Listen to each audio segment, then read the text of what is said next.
ગુજરાતમાં આઈએલટીએસના 600 કોચિંગ સેન્ટર્સને 4 મહિનામાં તાળા વાગ્યા. ગુજરાતમાં 2025ના પ્રથમ 3-4 મહિનામાં આશરે 600 આઈએલટીએસ કોચિંગ સેન્ટર્સ બંધ થઈ ગયા.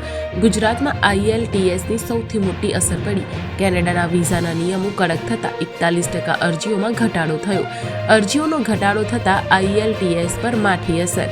બંધ થવાના મુખ્ય કારણોમાં કેનેડા, અમેરિકા, બ્રિટન અને ઓસ્ટ્રેલિયાના સખત વિઝા નિયમો. ખાસ કરીને કેનેડાએ આંતરરાષ્ટ્રીય વિદ્યાર્થીઓની સંખ્યા પર કેપ લગાવી. હવે મોટા ભાગના વિદ્યાર્થીઓ સેલ્ફ સ્ટડી કરે છે પસંદ, જેમાં તે યુટ્યુબ, ઓનલાઈન કોર્સ, ફ્રી મટીરિયલ્સનો ઉપયોગ વધુ કરતા હોવાથી આઈએલટીએસ કોચિંગ પર અસર.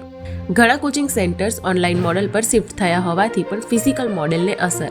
એક દશક પહેલા અમદાવાદ, વડોદરા, સુરત અને રાજકોટમાં 5000થી પણ વધુ આઈએલટીએસના કોચિંગ ક્લાસીસ હતા, જેમાંથી હવે માંડ 10% ક્લાસીસ સક્રિય. જો કે ગુજરાતના નાના શહેરોમાં હજુ પણ કેટલીક જગ્યાએ વિદેશવાસીઓ સેલ્ફ સ્ટડી ના કરી શકતા હોવાથી આઈએલટીએસ ક્લાસીસની લઈ રહ્યા છે મદદ.